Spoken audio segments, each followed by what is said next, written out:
हूँ ताजमहल का कारीगर। आज मैं आप लोगों को ताजमहल के निर्माण के बारे में पूरी जानकारी दूंगा। कृपया चैनल को सब्सक्राइब करें और पूरा वीडियो देखें। भारत का शहर आगरा यमुना नदी के किनारे खड़ी एक ऐसी इमारत जिसे वक्त ने भी झुककर सलाम किया है। सफेद संगमरमर का ये वो सपना है जिसे एक बादशाह ने अपनी महबूबा के लिए हकीकत में बदल दिया। दुनिया इसे ताजमहल कहती है, लेकिन इतिहास के पन्नों को अगर गौर से पढ़ा जाए तो ये सिर्फ एक इमारत नहीं बल्कि पत्थर पर लिखा गया एक आंसू है जो वक्त के गाल पर जम गया है। आज हम आपको 400 साल पीछे उस दौर में ले चलेंगे जहां तलवारों की खनक के बीच पायल की छमछम गूंजती थी, जहां हिंदुस्तान दुनिया का सबसे अमीर मुल्क था और जहां एक ऐसी प्रेम कहानी ने जन्म लिया जिसने मौत को भी हरा दिया। लेकिन क्या ताजमहल सिर्फ प्यार की निशानी है या इसके तहखानों में मुगल सल्तनत के कुछ ऐसे काले सच दफन हैं जिन पर बात करने से आज भी इतिहासकार कतराते हैं? इस कहानी की शुरुआत ताजमहल के बनने से नहीं बल्कि उस दिन से होती है जब एक 15 साल के लड़के ने एक लड़की को पहली बार देखा था। साल 1607 मुगल साम्राज्य अपनी शान और शौकत के चरम पर था। जहांगीर तख्त पर थे और आगरा के किले में मीना बाजार लगा हुआ था। ये वो जगह थी जहां शाही घराने की महिलाएं दुकानें लगाती थीं और शाही परिवार के पुरुष खरीदार बनकर आते थे। मकसद सिर्फ खरीदारी नहीं बल्कि सामाजिक मेलजोल था।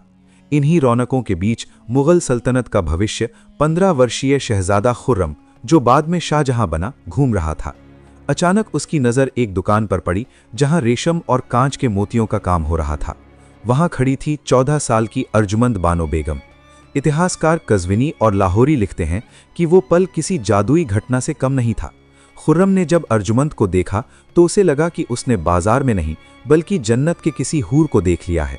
कहा जाता है कि खुर्रम ने अर्जुमंद से एक कांच का टुकड़ा, जिसे अर्जुमंद ने हीरा कहकर मजाक में बेचा था, 10,000 रुपयों में खरीद लिया था। ये उस जमाने की इतनी बड़ी रकम थी कि आज के करोड़ों रुपयों के बराबर है।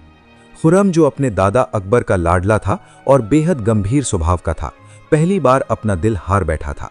खुर्रम तुरंत अपने पिता जहांगीर के पास गया और साफ कह दिया कि वो शादी करेगा तो सिर्फ अर्जुमंद से। लेकिन शाही शादियां सिर्फ प्यार से नहीं, सियासत से तय होती थीं। अर्जुमंद नूरजहां जहांगीर की पत्नी के भाई आसफ खां की बेटी थी। ये रिश्ता मुगल दरबार में नूरजहां के गुट को बहुत मजबूत कर सकता था। सगाई तो हो गई, लेकिन शादी के लिए ज्योतिषियों ने एक ऐसा मुहूर्त निकाला जो 5 साल दूर था। सोचिए, एक 15 साल का लड़का जो शहजादा है, उसे अपनी मोहब्बत पाने के लिए 5 साल का इंतजार करना पड़ा। इन 5 सालों में खुर्रम ने दूसरी शादियां भी की, जो कि एक राजनीतिक मजबूरी थी, लेकिन उसका दिल सिर्फ अर्जुमंद के पास था। आखिरकार 1612 में वो घड़ी आई, शादी हुई और अर्जुमंद बानो बेगम बनी मुमताज महल, यानी महल का नगीना। मुमताज महल कोई आम रानी नहीं थी, वो शाहजहां के हर सुख दुख की साथी थीं। चाहे वो शिकार हो, शतरंज का खेल हो या फिर जंग का मैदान, मुमताज हमेशा शाहजहां के साथ साए की तरह रहती थीं। मुगल इतिहास में ऐसा कम ही देखा गया था कि कोई बेगम बादशाह के साथ खतरनाक जंगी मुहिमों पर जाए, लेकिन मुमताज हर जगह मौजूद थीं। शाहजहां का उन पर भरोसा इतना गहरा था कि शाही मुहर, जिससे फरमान जारी होते थे, मुमताज के पास ही रहती थी। शाहजहां उन्हें मलिकाए ज़मानी कहता था। ये प्यार एक तरफा नहीं था, ये एक जुनून था। 19 साल के वैवाहिक जीवन में मुमताज ने 14 बच्चों को जन्म दिया, जो ये बताता है कि वे शारीरिक रूप से एक दूसरे के कितने करीब थे। लेकिन यही नज़दीकी उनकी मौत का सबब बनने वाली थी। 1628 में खुर्रम शाहजहां बनकर तख्त पर बैठा। मुगल खजाना दुनिया के कुल जीडीपी का लगभग 25% हिस्सा रखता था। सोने की नदियां बह रही थीं, लेकिन कुदरत को कुछ और ही मंजूर था। कहानी का सबसे दर्दनाक मोड़ आता है साल 1631 में। दक्कन, यानी आज का मध्य प्रदेश और महाराष्ट्र का इलाके में, लोदी ने बगावत कर दी थी। शाहजहां को उसे कुचलने के लिए आगरा छोड़कर बुरहानपुर जाना पड़ा। मुमताज महल उस वक्त गर्भवती थीं। ये उनका 14वां बच्चा था। हकीमों और सलाहकारों ने मना किया, लेकिन मुमताज ने अपने शौहर को अकेले जंग पर भेजने से इनकार कर दिया। वो भी बुरहानपुर गईं। 16 जून 1631 की वो काली रात बुरहानपुर के शाही खेमे में चीख पुकार मची हुई थी। मुमताज महल को प्रसव पीड़ा 30 घंटों से हो रही थी। बच्चा तो पैदा हो गया, लेकिन मुमताज की हालत बिगड़ती गई। अत्यधिक खून बहने की वजह से उनका शरीर ठंडा पड़ने लगा। शाही हकीम वजीर खान ने अपने हाथ खड़े कर दिए। खबर शाहजहां तक पहुंचाई गई। बादशाह नंगे पांव बेहवस होकर हरम की तरफ दौड़े। जब वो मुमताज के पास पहुंचे तो मुमताज की सांसें उखड़ रही थीं। उस जमाने के इतिहासकारों के मुताबिक मुमताज ने मरते वक्त शाहजहां से 2 वादे लिए थे। पहला कि वो दोबारा शादी करके और बच्चे पैदा नहीं करेंगे ताकि उत्तराधिकार की लड़ाई ना हो, और दूसरा कि वो उनके लिए एक ऐसा मकबरा बनवाएंगे जैसा दुनिया में किसी ने ना देखा हो। 17 जून की सुबह मुमताज महल ने शाहजहां की बाहों में दम तोड़ दिया। मुमताज की मौत ने दुनिया के बादशाह को तोड़ कर रख दिया। कहा जाता है कि शाहजहां उस कमरे में गया और उसने खुद को अंदर से लॉक कर लिया। 8 दिनों तक वो बाहर नहीं आया, न उसने कुछ खाया न पानी पिया। बाहर सिर्फ उसके रोने की आवाजें आती थीं। जब 8 दिन बाद दरवाजा खुला तो जो शख्स बाहर आया उसे पहचानना मुश्किल था। 39 साल के बादशाह के बाल और दाढ़ी जो पहले काले थे, गम के मारे सफेद हो चुके थे। उसकी कमर झुक गई थी, आंखों के नीचे गहरे गड्ढे पड़ गए थे। शाहजहां ने पूरी सल्तनत में 2 साल का शोक घोषित कर दिया। रंगीन कपड़े पहनने पर पाबंदी लगा दी गई। संगीत और नाच गाने बंद कर दिए गए। इत्र और खुशबू का इस्तेमाल वर्जित हो गया। त्योहार फीके पड़ गए। बादशाह को अब न तख्त की परवाह थी न दुनिया की। उसे सिर्फ एक ही चीज का जुनून सवार था, मुमताज का वादा, एक ऐसा मकबरा बनाना जो कयामत तक उसकी मोहब्बत की गवाही दे। मुमताज को शुरू में बुरहानपुर के जैनाबाद बाग में अस्थायी रूप से दफनाया गया, लेकिन शाहजहां जानता था कि बुरहानपुर में वो भव्यता नहीं आ सकती जो वो चाहता है। 6 महीने बाद मुमताज के ताबूत को सोने के बक्से में रखकर हजारों सैनिकों की सुरक्षा में वापस आगरा लाया गया। अब शुरू हुआ दुनिया के सबसे बड़े आर्किटेक्चरल चैलेंज का दौर। शाहजहां ने अपने दरबार में ऐलान किया कि उसे एक ऐसा नक्शा चाहिए जो इंसानी सोच से परे हो। दुनिया भर से तुर्की, फारस, इटली और हिंदुस्तान के कोने कोने से आर्किटेक्ट्स और डिजाइनर्स को बुलाया गया। क्या ताजमहल का डिजाइन किसी एक आदमी ने बनाया था? अक्सर उस्ताद अहमद लाहौरी का नाम लिया जाता है, लेकिन मुगल रिकॉर्ड्स बताते हैं कि ये एक टीम एफर्ट था। शाहजहां खुद इस प्रोजेक्ट का हेड आर्किटेक्ट बन गया था। उसने अपने पूर्वजों की इमारतों की कमियों और खूबियों को परखा। हुमायूं का मकबरा दिल्ली से उसने डोम और 4 बाग स्टाइल का आइडिया लिया। अकबर का मकबरा सिकंदरा से मीनारों का आइडिया लिया और एतमाद-उद-दौला का मकबरा से पिएत्रा ड्योरा और सफेद संगमरमर की प्रेरणा मिली। शाहजहां ने इन सब को मिलाकर एक ऐसा डिजाइन फाइनल किया जो सिमेट्री का मास्टरपीस था। आगरा में यमुना नदी के किनारे एक जमीन का टुकड़ा शाहजहां को पसंद आया, लेकिन ये जमीन मुगल सल्तनत की नहीं थी, ये जयपुर के राजा जय सिंह की थी। शाहजहां इतना भी क्रूर नहीं था कि जमीन छीन ले, जैसा कुछ लोग मानते हैं, बल्कि दस्तावेज दिखाते हैं कि शाहजहां ने इस जमीन के बदले राजा जय सिंह को आगरा शहर के बीचों बीच 4 बड़ी हवेलियां दी थीं। ये एक बार्टर डील थी, लेकिन यहां इंजीनियरिंग की सबसे बड़ी मुसीबत खड़ी थी। यमुना नदी का किनारा। नदी के किनारे की जमीन दलदली होती है। इतनी भारी इमारत जिसका वजन लाखों टन होने वाला था, वो ऐसी जमीन पर टिक ही नहीं सकती थी। कोई भी आम इंजीनियर होता तो जगह बदल देता, लेकिन शाहजहां की जिद थी, मकबरा बनेगा तो यहीं, ताकि मैं अपने किले से इसे देख सकूं। तो मुगल इंजीनियरों ने 1632 में एक ऐसी तकनीक का इस्तेमाल किया जो आज भी मॉडर्न इंजीनियरिंग को हैरान कर देती है। उन्होंने जमीन खोदनी शुरू की, लेकिन सामान्य नींव नहीं, उन्होंने कुएं खोदना शुरू किए। नींव तैयार हो चुकी थी, अब बारी थी ढांचे के ऊपर उठने की। आमतौर पर इमारतों को बनाने के लिए बांस की मचान बांधी जाती है, लेकिन ताजमहल इतना विशाल और भारी था कि बांस उसका वजन नहीं सह सकते थे, और ना ही उस जमाने में स्टील की क्रेन होती थी। इतिहासकार लिखते हैं कि मुगल इंजीनियरों ने बांस की जगह ईंटों की मचान बनाई, यानी इमारत के साथ साथ एक और ईंटों की दीवार खड़ी की गई ताकि मजदूर ऊपर चढ़ सकें और भारी पत्थर पहुंचा सकें। कहा जाता है कि यह मचान इतनी विशाल हो गई थी कि कुछ लोगों का मानना था कि इसे हटाने में ही 5 साल लग जाएंगे। जब मकबरा बनकर तैयार हुआ, सिर्फ ढांचा, तो शाहजहां को बताया गया कि मचान तोड़ने में बरसों लगेंगे। शाहजहां, जो मुमताज की याद में एक दिन भी बर्बाद नहीं करना चाहता था, उसने एक शाही फरमान जारी किया, जो कोई भी इस मचान की ईंटें ले जाएगा वो ईंटें उसी की होंगी। उस जमाने में ईंटें महंगी होती थीं। स्थानीय किसानों और मजदूरों ने जब ये सुना तो हजारों की भीड़ उमड़ पड़ी। रातों रात, जी हां, सिर्फ एक रात में पूरी मचान गायब हो गई। गांव वालों ने मुफ्त की ईंटों के लालच में बरसों का काम घंटों में निपटा दिया। यह शाहजहां की स्मार्ट मैनेजमेंट का एक नमूना था। ढांचा तैयार था, लेकिन यह अभी बदसूरत ईंटों और चूने का पहाड़ था। इसे वो सफेद जन्नत बनाने के लिए चाहिए था खालिस सफेद संगमरमर। शाहजहां ने पूरे हिंदुस्तान की खाक छान मारी, लेकिन उसे वो सफेदी नहीं मिली जो उसे चाहिए थी। आखिरकार राजस्थान के मकराना की खदानों में दुनिया का सबसे बेहतरीन मार्बल मिला। ये मार्बल सख्त था, चमकदार था और पानी को सोखता नहीं था, जिसका मतलब था कि यह सदियों तक पीला नहीं पड़ेगा। चुनौती, मकराना आगरा से 400 किलोमीटर दूर था। उस वक्त न ट्रक थे न ट्रेन। हजारों टन भारी चट्टानों को इतनी दूर कैसे लाया जाए? इसके लिए एक पूरा लॉजिस्टिक सिस्टम बनाया गया। लगभग 1000 हाथियों की फौज तैयार की गई। विशेष प्रकार की बैलगाड़ियां डिजाइन की गईं, जिनके पहिए बड़े और चौड़े थे ताकि वे भारी वजन से जमीन में धंस न जाएं। आगरा पहुंचने पर गुंबद की ऊंचाई तक पत्थर पहुंचाने के लिए सीढ़ियां नहीं बल्कि 15 किलोमीटर लंबा मिट्टी का रैंप बनाया गया। बैलगाड़ियां और हाथी इस रैंप पर चढ़कर धीरे धीरे ऊपर तक पत्थर ले जाते थे। सिर्फ सफेद पत्थर काफी नहीं था। मुमताज के लिए शाहजहां को तारों जड़ा आसमान जमीन पर उतारना था। ताजमहल की दीवारों पर जो फूल पत्तियां आप देखते हैं वो पेंटिंग नहीं है, वो कीमती पत्थर हैं जो मार्बल को खोदकर उसमें जड़े गए हैं। इसे पियत्रा ड्यूरा या परचिनकारी कहते हैं। शाहजहां ने दुनिया भर के मुल्कों में अपने दूत भेजे ताकि नायाब हीरे जवाहरात लाए जा सकें। नीला पत्थर अफगानिस्तान से आया, फिरोजा तिब्बत से, जास्पर पंजाब से, जेड और क्रिस्टल चीन से, कर्नेलियन अरब से और नीलम श्रीलंका से मंगाया गया। कुल मिलाकर 28 प्रकार के बेशकीमती पत्थर ताजमहल की दीवारों में जड़े गए। उस वक्त ताजमहल सिर्फ एक मकबरा नहीं बल्कि दुनिया का सबसे बड़ा खजाना बन गया था।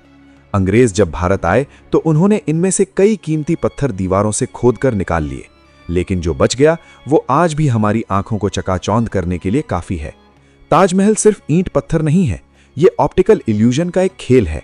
मुगल आर्किटेक्ट्स उस्ताद अहमद लाहौरी और उनकी टीम जानते थे कि इंसान की आंखें धोखा खा सकती हैं, इसलिए उन्होंने पत्थर को भी धोखा देना सिखा दिया। जब आप ताजमहल के मुख्य द्वार से अंदर घुसते हैं तो जैसे ही आप गेट के पास जाते हैं ताजमहल छोटा होता हुआ दिखाई देता है, और जैसे ही आप गेट से दूर जाते हैं ताजमहल बड़ा होता जाता है। ये जानबूझकर किया गया ताकि जब आप वहां से विदा लें तो ताजमहल आपकी यादों में बड़ा होकर बस जाए। अगर आप ध्यान से देखें तो ताजमहल की चारों मीनारें बिल्कुल सीधी नहीं हैं, वे बाहर की तरफ झुके हुई हैं। अगर वे सीधी होती तो दूर से देखने पर लगता कि वे अंदर गुंबद की तरफ गिर रही हैं। आंख के इस धोखे को ठीक करने के लिए उन्हें बाहर झुकाया गया। साथ ही सुरक्षा की दृष्टि से भी अगर कभी भयानक भूकंप आए तो ये भारी मीनारें बाहर की तरफ गिरे, न कि मुख्य मकबरे पर। मुख्य द्वार पर कुरान की आयतें लिखी हैं। नीचे के अक्षर छोटे हैं और ऊपर सैकड़ों फीट ऊपर के अक्षर बड़े लिखे गए हैं, लेकिन जब आप नीचे से खड़े होकर देखते हैं तो सारे अक्षर एक ही साइज के लगते हैं। ये काम था मशहूर कैलीग्राफर अमानत खान का।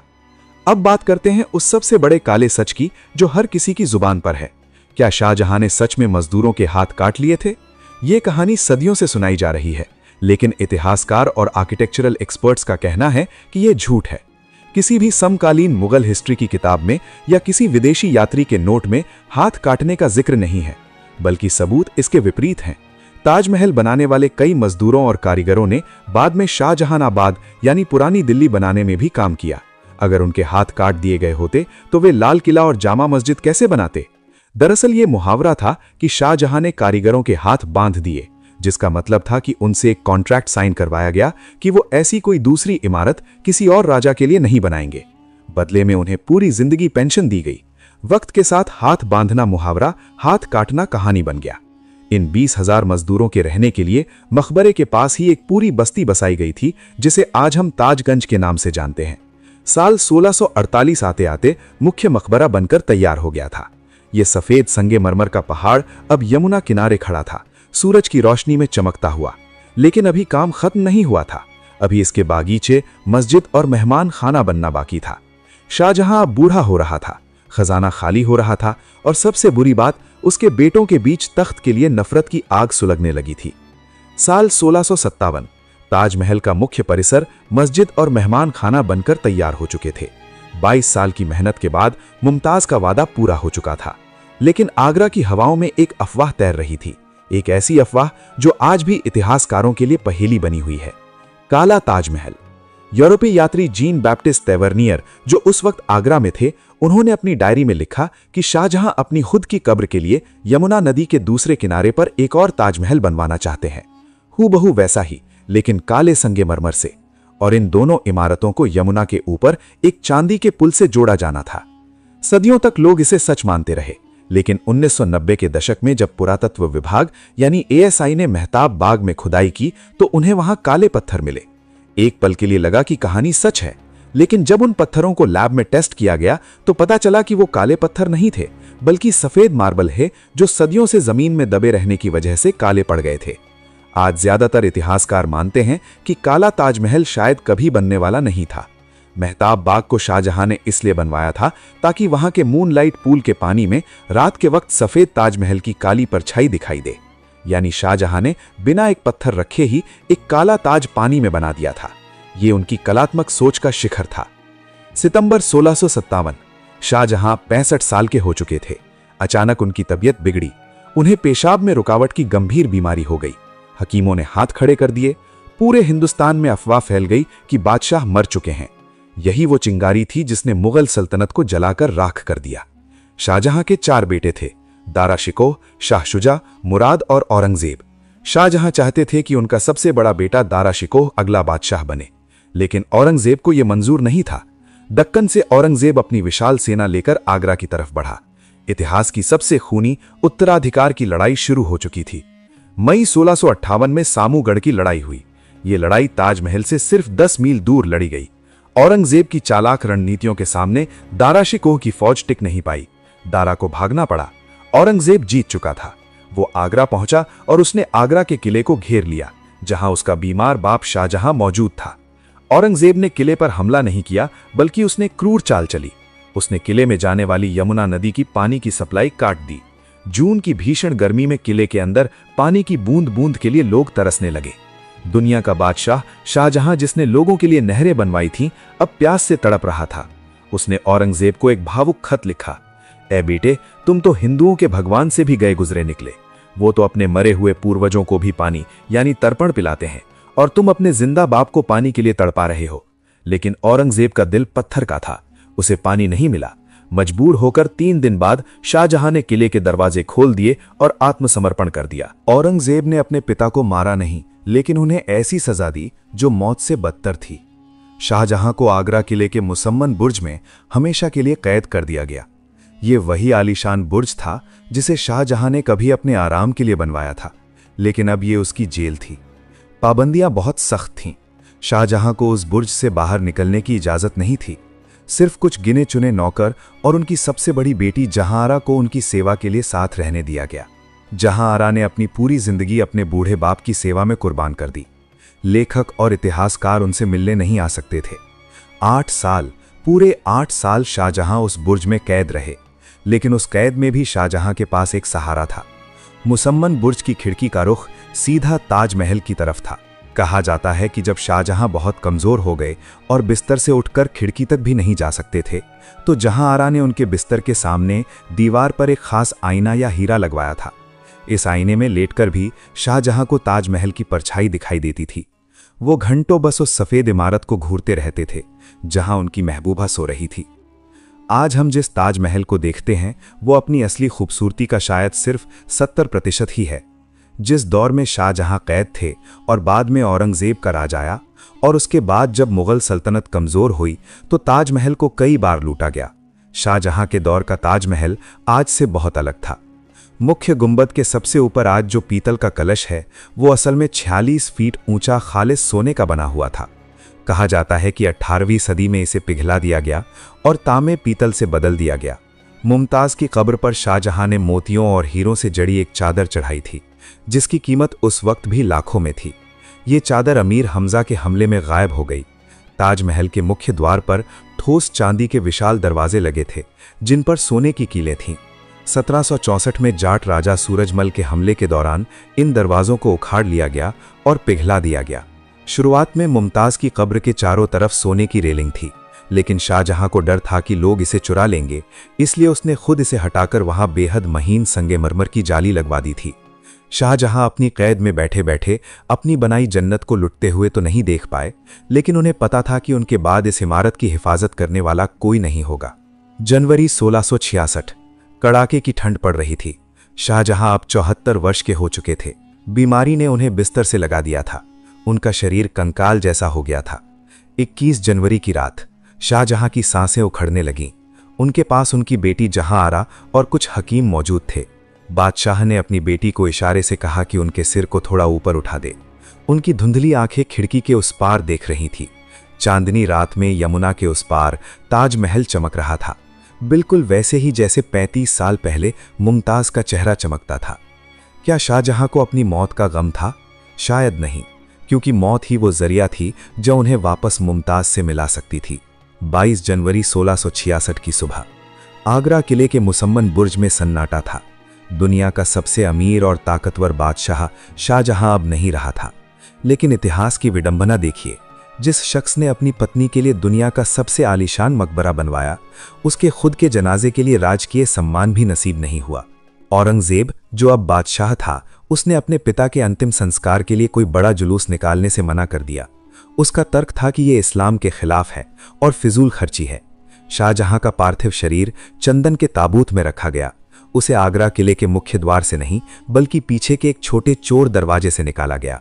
जनाजे के साथ कोई बड़ी फौज या जनता नहीं थी, सिर्फ कुछ गिने चुने लोग, कुछ नौकर और इस्लामिक विद्वान मौजूद थे। नाव के जरिए खामोशी से यमुना नदी पार करके ताबूत को ताजमहल के पीछे लाया गया। एक अजीब फैसला। ताजमहल के अंदर सिर्फ एक कब्र की जगह थी, बीचों बीच मुमताज महल की। शाहजहां ने कभी नहीं सोचा था कि उन्हें भी वहीं दफनाया जाएगा। औरंगजेब ने तय किया कि अलग मकबरा बनाकर पैसा बर्बाद करने की जरूरत नहीं है। उसने आदेश दिया कि मुमताज की कब्र के बगल में ही शाहजहां को दफना दिया जाए। यही वजह है कि ताजमहल, जो सिमेट्री का दुनिया का सबसे बेहतरीन नमूना है, वहां सिर्फ एक चीज असंतुलित है, शाहजहां की कब्र। मुमताज की कब्र बिल्कुल सेंटर में है, जबकि शाहजहां की कब्र जबरदस्ती साइड में घुसाई हुई लगती है। ये उस बेटे की आखिरी नफरत थी जिसने अपने बाप के परफेक्शन को मौत के बाद भी बिगाड़ दिया। जब आप ताजमहल घूमने जाते हैं तो मुख्य हॉल में आप संगमरमर की जो 2 खूबसूरत कब्रें देखते हैं वो नकली हैं। इन्हें सेनोटैफ्स कहा जाता है। असली कब्रें ठीक इनके नीचे एक गुप्त तहखाने में मौजूद हैं, जहां आम जनता का जाना सख्त मना है। नीचे का वो कमरा बिल्कुल साधारण है। वहां कोई पच्चीकारी या हीरे जवाहरात नहीं है। वहां सिर्फ सफेद चूने की पुताई है और जमीन पर 2 साधारण कब्रें हैं। इस्लामिक परंपरा के अनुसार मरने के बाद हर इंसान बराबर होता है, चाहे वो बादशाह हो या फकीर। इसलिए असली कब्रों को सजाया नहीं गया है। वहां का माहौल बेहद रूहानी और डरावना भी है। सन्नाटा इतना गहरा है कि आप अपनी धड़कन सुन सकते हैं। इस कमरे का मुंह दक्षिण की तरफ है, लेकिन इसे ईंटों से हमेशा के लिए बंद कर दिया गया है। साल में सिर्फ 3 दिन इसे खोला जाता है, और तब भी सिर्फ कुछ चुनिंदा लोग ही नीचे जा सकते हैं। अब बात करते हैं उस रहस्य की जिसने पिछले कुछ सालों में इंटरनेट पर तूफान मचा रखा है। ताजमहल के तहखाने में बंद 22 कमरे। ताजमहल का जो चबूतरा है, उसके नीचे यमुना नदी की तरफ एक लंबा गलियारा है जिसमें 22 कमरे हैं। इनके दरवाजों पर ताले लटके हुए हैं और इन्हें लोहे की जालियों से बंद किया गया है। कुछ लोगों का मानना है कि इन कमरों में हिंदू देवी देवताओं की मूर्तियां हैं या कोई पुराना शिव मंदिर है जिसे शाहजहां ने छुपा दिया था। पुरातत्व विभाग यानी ASI और स्ट्रक्चरल इंजीनियर्स का कुछ और ही कहना है। ताजमहल बहुत भारी इमारत है। इसे सीधे जमीन पर खड़ा करने के बजाय मेहराबों पर खड़ा किया गया है ताकि वजन बराबर बंट जाए। ये कमरे उसी आर्च सिस्टम का हिस्सा है। दूसरा और सबसे बड़ा कारण है मार्बल कैंसर। ये कमरे मार्बल से बने हैं। अगर इन कमरों को खोल दिया जाए और टूरिस्ट्स वहां जाने लगें तो इंसानी सांसों से निकलने वाली कार्बन डाइऑक्साइड वहां जमा हो जाएगी, जो नमी के साथ मिलकर केमिकल रिएक्शन करेगी, जो मार्बल को पाउडर बनाकर झड़ने पर मजबूर कर देगा। यही वजह है कि इन कमरों को हवा और इंसानों से दूर रखने के लिए सील किया गया है। हाल ही में ASI ने इन कमरों की कुछ तस्वीरें जारी की थीं, जिनमें सिर्फ खाली दीवारें और मरम्मत का काम दिखाई दे रहा था, कोई खजाना या मूर्ति नहीं। 400 साल तक आंधियों और हमलों को झेलने वाला ताजमहल आज अपने सबसे बड़े दुश्मन से लड़ रहा है, प्रदूषण और कीड़े। यमुना नदी, जो कभी ताजमहल की जीवन रेखा थी, आज इतनी गंदी हो चुकी है कि उसमें ऑक्सीजन ना के बराबर है। इस गंदे पानी में एक खास तरह का कीड़ा गोल्डीचिरोनोमस पनप रहा है। ये कीड़े लाखों की तादाद में उड़कर ताजमहल की ठंडी दीवारों पर बैठते हैं और वहां अपना हरा मल छोड़ते हैं। इससे सफेद संगमरमर धीरे धीरे हरा और पीला पड़ रहा है। ताजमहल को बचाने के लिए अब वही तरीका अपनाया जाता है जो महिलाएं अपने चेहरे के लिए करती हैं, मुल्तानी मिट्टी का लेप। ASI की टीम समय समय पर ताजमहल की दीवारों पर मुल्तानी मिट्टी का लेप लगाती है। यह मिट्टी मार्बल के रोम पुद्रों से गंदगी सोख लेती है और जब इसे धोया जाता है तो ताज फिर से चमक उठता है। लेकिन सवाल यह है कि यह फेशियल आखिर कब तक इस बूढ़े होते अजूबे को जवान रखेगा। कहानी के अंत में हम फिर वहीं खड़े हैं, आगरा में ढलते सूरज के सामने। ताजमहल क्या है? कुछ के लिए ये सिर्फ एक टूरिस्ट स्पॉट है जहां अच्छी तस्वीरें आती हैं, कुछ के लिए ये शाहजहां की फिजूल खर्ची है जिसने मुगल खजाना खाली कर दिया, और कुछ के लिए ये विवादों का एक मुद्दा है। लेकिन अगर आप इतिहास के शोर को शांत करके देखें तो ताजमहल इंसान की अमर होने की चाह का सबूत है। शाहजहां जानते थे कि उनका शरीर मिट्टी में मिल जाएगा, मुमताज की खूबसूरती भी खाक हो जाएगी, लेकिन उन्हें अपनी मोहब्बत पर इतना गुरूर था कि उन्होंने उसे पत्थर में कैद कर दिया। गुरुदेव रविंद्रनाथ टैगोर ने ताजमहल के लिए कहा था, एक आंसू जो वक्त के गाल पर हमेशा के लिए थम गया है। 1607 के मीना बाजार से शुरू हुई एक नजरों की गुस्ताखी 1631 के बुरहानपुर के दर्दनाक मंजर से गुजरते हुए 1654 में संगे मरमर का पहाड़ बनी और 1666 में एक कैदी की मौत पर खत्म हुई। ताजमहल सिर्फ शाहजहां और मुमताज का नहीं है, ये हर उस इंसान का है जो ये मानता है कि जज्बात मौत से भी ज्यादा ताकतवर होते हैं। 400 साल बाद भी जब पूर्णिमा की रात को चांद की रोशनी उस गुंबद पर गिरती है तो ऐसा लगता है जैसे शाहजहां आज भी अपनी खिड़की से मुमताज को देख रहे हैं और ये कहानी अभी खत्म नहीं हुई है।